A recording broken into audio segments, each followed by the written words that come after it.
प्रिय साथियों, आज मैं coal mines regulation 128 fencing and gate के बारे में आप लोगों से चर्चा करूंगा।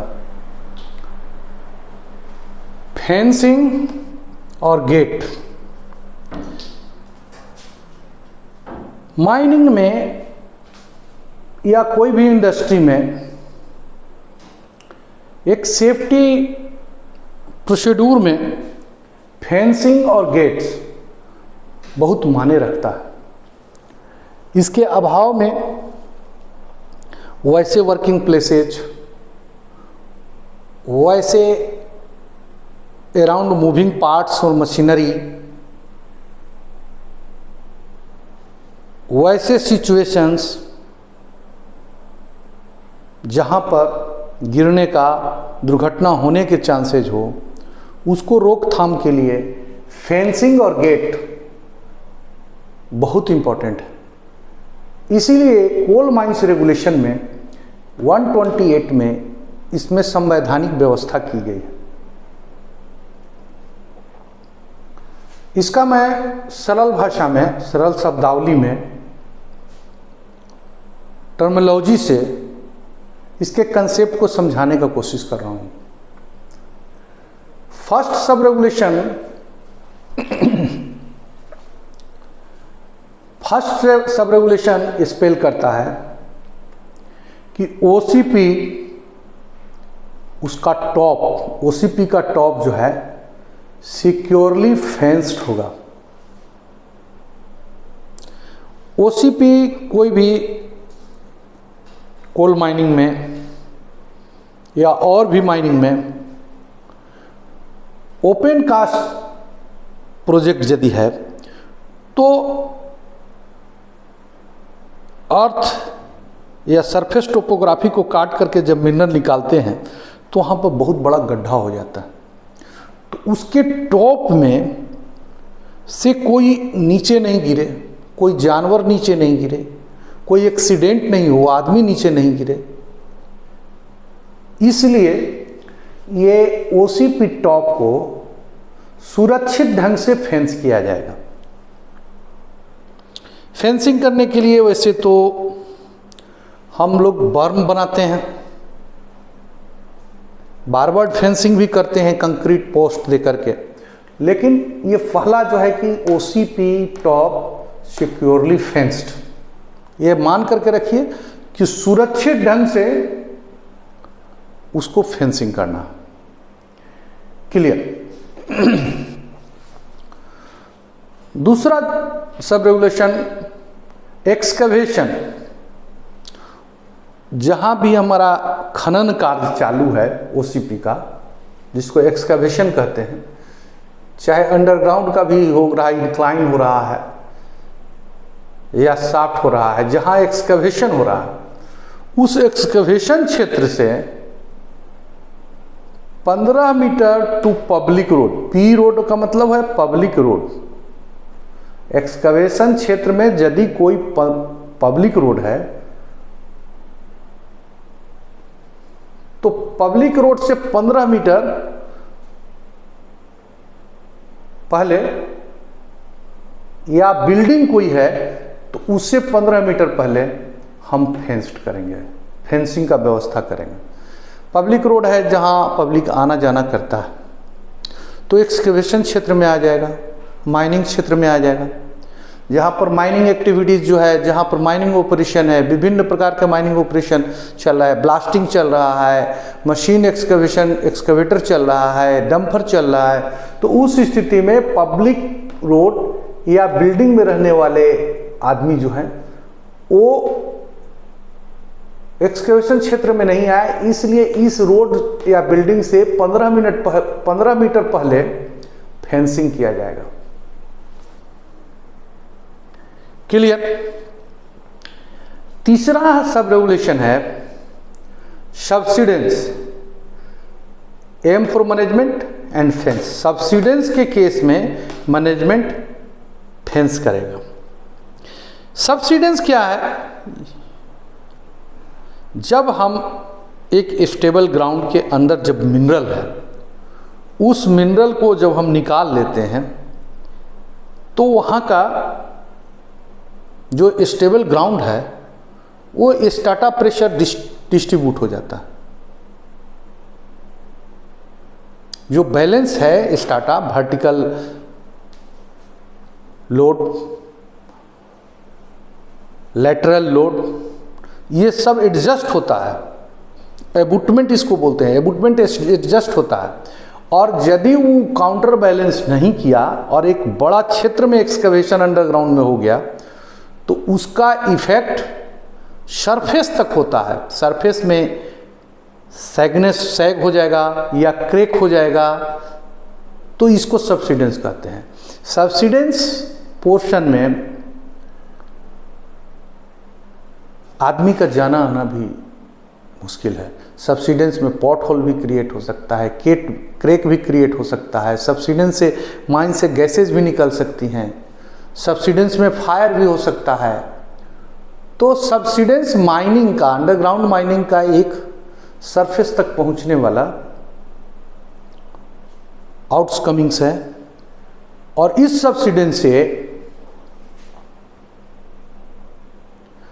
बचने के लिए सबसिडेंस के चारों ओर फेंसिंग करना जरूरी है। फेंसिंग करते हैं सबसे पहले तो माइनिंग इस तरह से करते हैं कि सबसिडेंस नहीं हो। सबसिडेंस हो तो उसको फेंसिंग करेंगे। किस परिमाण में सबसिडेंस हो उसके लिए हम लोग सबसिडेंस सर्वे करते हैं, प्लान बनाते हैं, वो तो अलग बात है। लेकिन सबसिडेंस एरिया का टाइम टू टाइम इंस्पेक्शन होगा और उसको फेंसिंग करके रखेंगे ताकि उसमें कोई आदमी, ह्यूमन बींग्स, जानवर या कोई ऐसा अनहैपनिंग नहीं हो कि उसमें धंस जाए, उसमें गिर जाए, उसको फॉल हो जाए। तो ये सबसिडेंस तीसरा सब रेगुलेशन। चौथा सब रेगुलेशन है माइन के एंट्री। माइन में प्रवेश की क्या क्या रास्ता है? प्रवेश का रास्ता है क्या? शाफ्ट, स्टेपल पिट, संप, ये सब माइन में है। शाफ्ट जिसके थ्रू आदमी का आना जाना करते हैं या मिनरल निकलता है, ये मिनरल तक पहुंचते हैं हम लोग शाफ्ट के थ्रू। स्टेपल पिट, दो सीम के बीच में पिट होता है। एक सीम से दूसरे सीम तक हवा के लिए या मिनरल के लिए भी इस्तेमाल करते हैं स्टेपल पिट। संप जहाँ पर पानी और पंप का व्यवस्था रहता है, पानी के लिए जगह है और वहाँ से पंपिंग करते हैं, ये संप है। तो संप भी डेंजरस है। संप में जाकर के डूब जाएगा, चाहे ओसीपी का संप हो चाहे अंडरग्राउंड का संप हो। गोफ जो है, जहाँ पर कोयला निकाल लिए, निकालने के बाद केव हो गया, उस पोर्शन को गोफ कहते हैं। तो गोफ भी अंडरग्राउंड के थ्रू अप्रोचेबल हो सकता है, अंडरग्राउंड में हम लोग जा सकते हैं गोफ से। तो इसीलिए वहाँ पर गोफ से फेंस किया जाएगा, जिसको फेंस करने का नियम है। वहाँ स्किन टू स्किन सपोर्ट करते हैं गोफ एज में, ताकि वर्किंग प्लेस से कोई गोफ एज में नहीं जाए। ये गोफ है। डेंजरस प्लेसेज, ऐसे कोई भी डेंजरस प्लेसेज उसको हम फेंस करेंगे या उसको गेट लगा देंगे। वहाँ पर गेट लगेगा, शाफ्ट में गेट, या स्टेपल पिट में गेट लगा देंगे ताकि आदमी जा ही नहीं सकता है, गिर ही नहीं सकता है। तो या तो फेंसिंग करना है या गेट लगाना। ये चौथा सब रेगुलेशन बहुत इंपॉर्टेंट है माइनिंग एक्टिविटीज के लिए। शाफ्ट फेंसिंग, स्टेपल पिट फेंसिंग, संप, गोफ और डेंजरस प्लेसेस, ये फेंसिंग किया जाएगा और गेट के थ्रू लगाया जाएगा। ये गोफ जो है, डीफिल्डिंग में जब हम केविंग से करते हैं, कोयला निकालने के बाद जो क्षेत्र है वो गिर जाता है और उसका इमीडिएट रूफ जो है बल्किंग फैक्टर से बल्किंग हो जाता है, और बल्किंग होने के बाद वो फिल हो जाता है। लेकिन गोफ जो एज है, इस गोफ में अंडरग्राउंड के थ्रू आदमी जाता है, घुसने का कोशिश करता है, कोई सामान निकालने की कोशिश करेगा, लेकिन वो डेंजरस प्लेसेज है, इसमें घुसना मनाही है स्टैट्यूटरी, इसलिए इसको स्किन टू स्किन सपोर्ट है। इस बारे में एक मैं घटना आप लोगों से चर्चा करना चाहूँगा। बीसीसीएल की घटना है। एक्सीडेंट इस हिस्ट्री में देखा गया है कि गोफ का एंट्री सिर्फ अंडरग्राउंड नहीं है, सरफेस से भी गोफ में आदमी गिर सकता है, जा सकता है। एक बीसीसीएल की घटना है, वहां पर डिपिलिंग हुआ था, डिपिलिंग चल रहा था और लोडर माइंस चल रहा था। डिपिलिंग में करने वाले लोडर भी थे, माइनस टाइप का ऊपर सरफेस में क्वार्टर था। जो उसमें काम करता था वो ऊपर में आकर के सरफेस में रहता था। रात में सब्सिडेंस हुआ और पॉट होल हुआ, वो गोफ के चलते पॉट होल हुआ और सब्सिडेंस होकर क्रैक हुआ और एक माइनस टाइप का क्वार्टर डैमेज हो गया। और माइनस टाइप के क्वार्टर में एक वर्कर रहता था, एक लोडर रहता था जो अंडरग्राउंड में लोड करता था। वो खटिया पर सोया हुआ था। खटिया लेते हुए, चारपाई लेते हुए, कॉट लेते हुए वो क्रैक के माध्यम से गोफ में गिर गया। गोफ में गिर गया, लेकिन गॉड देखिए ये ऐसा एक्सीडेंट है कि वो बच गया। वहां गोफ में गिरा है, उसके पास तो कैपलैम्प नहीं है, लेकिन माइन का एक्सपीरियंस है, माइन में काम करने का ये है, जब वो सही सलामत हुआ, उसको कुछ खरोच उरोच लगा, सही सलामत है, तो वहाँ से फिर टहलते हुए वर्किंग क्षेत्र में आ गया। और वर्किंग क्षेत्र में आने से वहाँ जो काम कर रहे थे और वर्कर उन लोगों को कहानी सुनाया कि ऐसा है, और तब ऊपर उठा, तब देखा गया सुबह में कि वो माइनस टाइप का क्वार्टर धंस गया है, पूरा गिर गया है, उसमें जो सोया हुआ आदमी था एक, जी गिर गया। तो ऐसा कोल इंडिया में ऐसे हैं, रिमोट में ऐसे वर्किंग भी है जहां सब्सिडेंस हो सकता है, और उसके ऊपर कॉलोनी भी बसा हुआ है। कुछ कॉलोनी अबेंडेंड है जो थोड़ा सा प्रसार से माने गिर जाएगा। तो ऐसी स्थिति, ये घटना हम आपको बता रहे हैं, गोफ में एंट्री हुआ सरफेस से, लेकिन सौभाग्यशाली था वो आदमी जो नीचे जा कर के गोफ से निकलते हुए वर्किंग क्षेत्र में आया और वहाँ अपने साथियों की मदद से चलते हुए ऊपर चलते हुए गया, फिर आपको शाफ्ट से उठा। तो ये घटना आपको मैं चर्चा कर रहा हूँ, गोफ की एंट्री। तो ऐसे जहाँ गोफ हो, ऊपर में से गिरने का मतलब सब्सिडेंस, पॉट होल, तो सब्सिडेंस को भी हम लोग फेंसिंग करेंगे। तो ये चर्चा हुआ चौथा सब रेगुलेशन। पांचवा नंबर सब रेगुलेशन क्या है कि यदि शाफ्ट, एस पिट मतलब स्टेपल पिट और गैलरी, ये यदि इंक्लाइन है मोर देन 30 डिग्रीज, 30 डिग्रीज के इंक्लाइन में बना है, तो वहां से तो रोल डाउन हो जाएगा। तो ये 30 degree, more than 30 degrees incline है, तो उसको भी हम फेंस करेंगे, गार्डेड करेंगे for non falling of materials. कोई मटेरियल्स या मैन उसमें गिरे नहीं, इसलिए उसको गार्डेड रहेगा, फेंसिंग किया हुआ रहेगा। शाफ्ट, स्टेपल पिट, गैलरी, ये भी एंट्री से रिलेटेड है, लेकिन यहां कंडीशन सिर्फ यही है कि इसका इंक्लाइनेशन मोर देन 30 डिग्री है, तो वो गार्डिंग रहेगा। छठा सब रेगुलेशन है एंट्री या गैलरी नॉट यूज्ड। वह एंट्री और वह गैलरी जो नहीं यूज हो रहा है खदान में, उसको हम लोग फेंस्ड करते हैं, उसको फेंसिंग करना।